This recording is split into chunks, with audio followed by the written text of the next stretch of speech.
It's the 5th time I stand on this shore, the Cuban shore, looking out at that distant horizon, believing again that I'm going to make it all the way across that vast, dangerous wilderness of an ocean. Not only have I tried 4 times, but the greatest swimmers in the world have been trying since 1950, and it's still never been done. The team is proud of our 4 attempts. It's an expedition of some 30 people. Bonnie is my best friend and head handler, who somehow summons will, that last drop of will within me when I think it's gone, after many, many hours and days out there. The shark experts are the best in the world, large predators below. The box jellyfish, the deadliest venom in all of the ocean, is in these waters, and I have come close to dying from them on a previous attempt. The conditions themselves, besides the sheer distance of over 100 miles in the open ocean, currents and whirling eddies, and the Gulf Stream itself, the most unpredictable of all of the planet Earth. And by the way, it's amusing to me that journalists and people, before these attempts often, ask me, well, are you going to go with any boats or any people or anything? And I'm thinking, what are they imagining? That I'll just sort of do some celestial navigation and, carry a Bowie knife in my mouth, and I'll hunt fish and skin them alive and, eat them, and maybe drag a desalinization plant behind me for fresh water.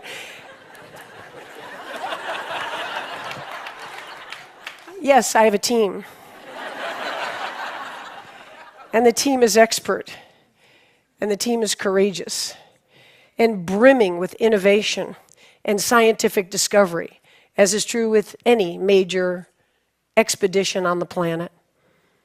And we've been on a journey. And the debate has raged, hasn't it, since the Greeks, of isn't it what it's all about? Isn't life about the journey, not really the destination? And here we've been on this journey, and the truth is it's been thrilling. We haven't reached that other shore, and still, our sense of pride and commitment, unwavering commitment. When I turned 60, the dream was still alive from having tried this in my 20s and dreamed it and imagined it. The most famous body of water on the earth today, I imagine, Cuba to Florida. And it was deep in my soul. And when I turned 60, it wasn't so much about the athletic accomplishment. It wasn't the sort of ego of, I want to be the first. That's always there, and it's undeniable. But it was deeper. It was, how much life is there left? Let's face it, we're all on a one-way street, aren't we? And what are we going to do?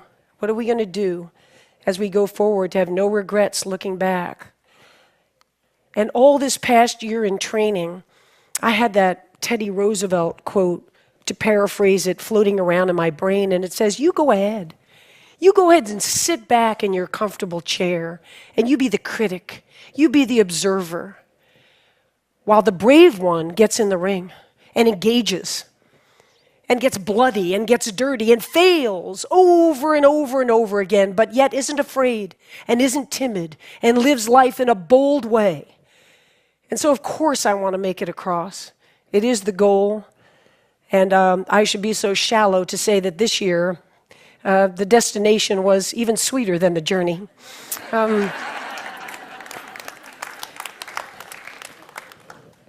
But the journey itself was worthwhile taking. And at this point, by this summer, everybody, scientists, sports scientists, endurance experts, neurologists, my own team, Bonnie, said it's impossible. It just simply can't be done. And Bonnie said to me, but if you're going to take the journey, I'm going to see you through to the end of it. So I'll be there. And now we're there. And as we're looking out, kind of a surreal moment before the first stroke, standing on the rocks at Marina Hemingway, the Cuban flag is flying above, all my teams out in their boats, hands up in the air. We're here. We're here for you. Bonnie and I look at each other and we say, this year the mantra is, and I've been using it in training, find a way. You have a dream, and you have obstacles in front of you, as we all do. None of us ever get through this life without heartache, without turmoil.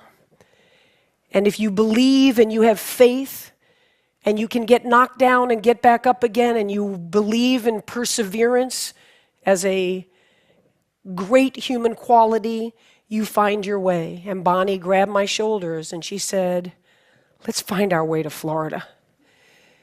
And we started. And for the next 53 hours, it was an intense, unforgettable life experience. The highs were high, the awe. I'm not a religious person, but I tell you, to be in the azure blue of the Gulf Stream, as if as you're breathing, you're looking down miles and miles and miles, to feel the majesty of this blue planet we live on. It's awe-inspiring. I have a playlist of about 85 songs, and especially in the middle of the night. And that night, because we use no lights, lights attract jellyfish, lights attract sharks, lights attract bait fish that attract sharks. So we go in the pitch black of the night. You've never seen black, this black. You can't see the front of your hand, and the people on the boat, Bonnie and my team on the boat, they just hear the slapping of the arms, and they know where I am because there's no visual at all. And I'm out there kind of tripping out on my little playlist. I've got tight rubber caps. I don't hear a thing. I've got goggles, and I'm turning my head 50 times a minute. I'm singing, imagine there's no heaven. Do-do-do-do-do. It's easy if you try. Do-do-do-do-do. And I could sing that song 1,000 times in a row. Now, there's a talent unto itself. And each time I get done with, ooh, you may say I'm a dreamer, but I'm not the only one. 222. Imagine there's no heaven. And when I get to the end of 1,000 of John Lennon's Imagine, I have swum 9 hours and 45 minutes. Exactly. And then there are the crises. Of course there are. And the vomiting starts, the seawater, you're not well, you're wearing a jellyfish mask for the ultimate protection. It's difficult to swim in, it's causing abrasions on the inside of the mouth, but the tentacles can't get you. And the hypothermia sets in. The water's 85 degrees, and yet you're losing weight and using calories. And as you come over toward the side of the boat, not allowed to touch it, not allowed to get out, but Bonnie and her team hands me nutrition and asks me what I'm doing, how am I all right? I am seeing the Taj Mahal over here. I'm in a very different state. And I'm thinking, wow, I never thought I'd be running into the Taj Mahal out here. It's gorgeous. I mean, how long did it take them to build that? It's just so, woo. And then we kind of have a cardinal rule that I'm never told really how far it is, because we don't know how far it is. What's going to happen to you between this point and that point? What's going to happen to the weather and the currents? And God forbid you're stung when you don't think you could be stung in all this armor. And Bonnie made a decision coming into that third morning that I was suffering and I was hanging on by a thread. And she said, come here. And I came close to the boat, and she said, look out there. And I saw light, because the day's easier than the night, and I thought we were coming into day. And I saw a stream of white light along the horizon. And I said, it's going to be morning soon. She said, no, those are the lights of Key West. It was 15 more hours, which for most swimmers would be a long time.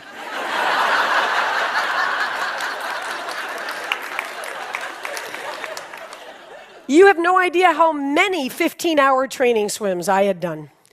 So here we go, and I somehow, without a decision, went into no counting of strokes and no singing and no quoting Stephen Hawking and the, parameters of the universe. I just went into thinking about this dream and why and how. And as I said, when I turned 60, it wasn't about that concrete, can you do it? That's the everyday machinations. That's the discipline, and it's the preparation, and there's a pride in that. But I decided to think as I went along about, the phrase usually is reaching for the stars, and in my case, it's reaching for the horizon. And when you reach for the horizon, as I've proven, you may not get there, but what a tremendous build of character and spirit that you lay down. What a foundation you lay down in reaching for those horizons. And now the shore is coming. And there's just a little part of me that's sad. The epic journey is going to be over. So many people come up to me now and say, "What's next?" We love that. That little tracker that was on the computer, when are you going to do the next one? We just can't wait to follow the next one. Well, they were just there for 53 hours. And I was there for years. And so there won't be another epic journey in the ocean, but the point is, and the point was, that every day of our lives is epic. And I'll tell you, when I walked up onto that beach, staggered up onto that beach, and I had, so many times in a very puffed up ego way, rehearsed what I would say on the beach. When Bonnie thought that the back of my throat was swelling up, and she brought the medical team over to our boat to say, that she's really beginning to have trouble breathing. Another 12, 24 hours in the salt water, the whole thing. And I just thought in my hallucinatory moment that I heard the word tracheotomy.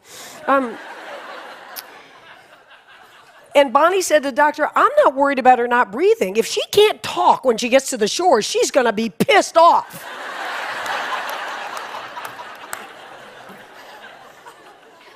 But the truth is, all those orations that I had practiced just to get myself through some training swims as motivation, it wasn't like that. It was a very real moment with that crowd, with my team. We did it. I didn't do it. We did it. And we'll never forget it. It'll always be part of us.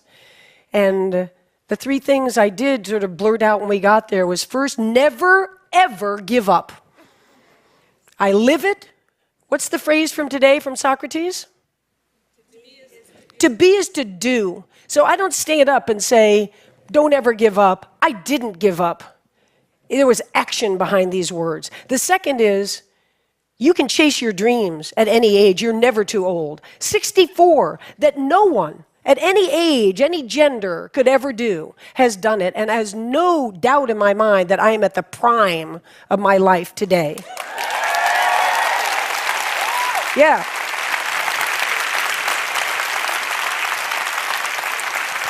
Thank you.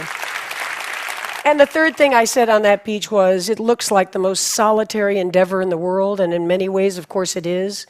And in other ways, and the most important ways, it's a team. And if you think I'm a badass, you want to meet Bonnie. Bonnie, where are you? Where are you? There's Bonnie Stoll,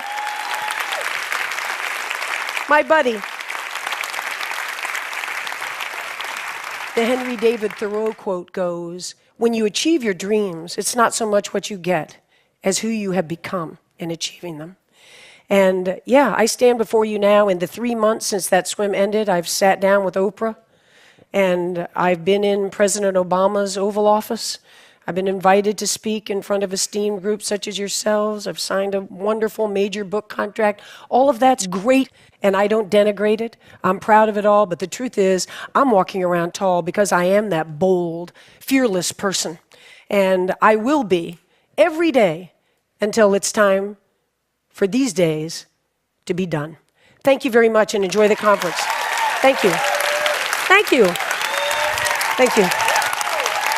Thank you. Thank you. Thank you. Thank you. Thank you. Find a way.